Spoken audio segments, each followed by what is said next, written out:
उम्मीद है आप लोग खैरियत से होंगे। और इस वीडियो में इंजीनियर फैसल आपसे मुखातिब है। हमारी आज की वीडियो का टॉपिक है chemistry and role of saliva, यानी इंसानी थूक की केमिस्ट्री। और इसके अलावा मैं आपको अपने चैनल का इंट्रोडक्शन करवाता चलूँ। मेरे चैनल का नाम है केमिकल इंजीनियरिंग एजटेक और इस चैनल के अंदर मोर देन 350 लेक्चर्स अवेलेबल हैं और इन लेक्चर्स के अंदर अप्रॉक्स 28 इंडस्ट्रीज को भी डिस्कस किया गया है और इन इंडस्ट्रीज की तमाम फ्लो शीट्स और मैन्युफैक्चरिंग स्टेप्स अवेलेबल हैं।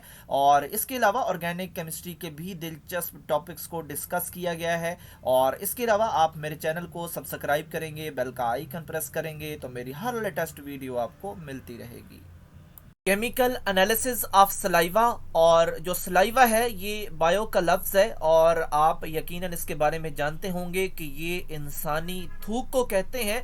और आज के टॉपिक में हमने इस थूक के बारे में जो कुछ इंफॉर्मेशन कलेक्ट की है और या जो इसकी केमिस्ट्री है, इसके अंदर कौन से कंपोनेंट्स शामिल होते हैं, वो आपसे डिस्कस करेंगे। और जो सलाइवा है यानी कि जो थूक है, ये इंसानी बॉडी है उसका एक कम्प्लेक्स फ्लूइड है और इसके अंदर शामिल होता है 99% वाटर। इसके अलावा इनऑर्गेनिक और ऑर्गेनिक सब्सटेंसेस और इसके अलावा वैरायटी ऑफ प्रोटीन्स जिनके अंदर एंजाइम, म्यूकस और ग्लाइकोप्रोटीन्स शामिल होते हैं। और इसके अलावा ब्लड के मुख्तलिफ कंपोनेंट्स भी सलाइवा के अंदर शामिल होते हैं। इस सलाइवा यानी थूक की कंसंट्रेशन को चेंज करके इसको इस्तेमाल किया जाता है मुख्तलिफ बीमारियों की डायग्नोसिस के लिए। और इसके अलावा इसके एनालिसिस से जो हेल्थ है उसका स्टेटस पता लगता है कि वो किस स्टेज पे है।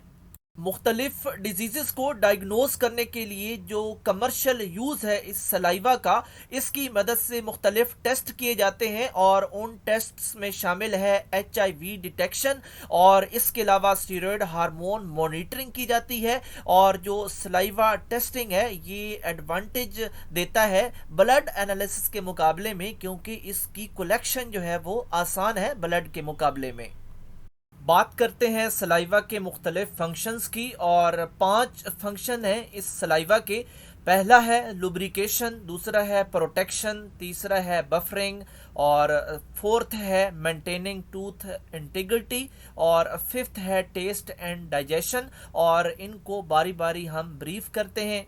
लुब्रिकेशन एंड प्रोटेक्शन, जो सलाइवा है मुंह के अंदर जो ओरल टिश्यूज होते हैं उनको इरिटेटिंग एजेंट्स से सेव रखती है और जो इसकी लुब्रिकेटिंग प्रॉपर्टी है ये हेल्प करती है मेस्टिकेशन में यानी फूड को क्रश करने में, इसके अलावा स्पीच यानी बोलने में, और इसके अलावा स्वेलविंग प्रोसेस में यानी फूड को हलक से पास करवाने में।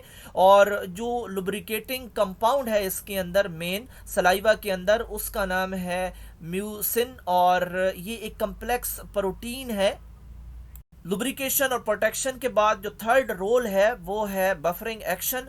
और जो सलाइवा है इसके अंदर 3 मेजर कंपोनेंट्स शामिल होते हैं जिनके अंदर बाइकार्बोनेट्स, फॉस्फेट्स और प्रोटीन बफर्स और इसके अलावा एंजाइम्स भी होते हैं। और इन तमाम का काम है पीएच को मेंटेन रखना। और जो बफरिंग कैपेसिटी है इसकी, इसका मतलब है कि जो पीएच है ये मेंटेन रहे और जो नॉर्मल पीएच मेंटेन रहती है ये 6.7 से 7.3 के दरमियान होती है। सलाइवा की फोर्थ प्रॉपर्टी है मेंटेनिंग टीथ इंटीग्रिटी और इस इंटीग्रिटी को बरकरार रखती है ये बाय डिमिनरलाइजेशन प्रोसेस से। और हम एक वीडियो बना चुके हैं टीथ डीके पे जिसमें हमने जिक्र किया है टीथ की डिमिनरलाइजेशन का डिटेल में, आप उसको कंसल्ट कर सकते हैं। और जो नेक्स्ट काम करती है सलाइवा वो है टेस्ट एंड डाइजेशन वाला, और जो इसके अलावा जो टेस्ट के रिसेप्टर्स होते हैं ज़बान के ऊपर, ये उनको भी प्रोटेक्ट करती है।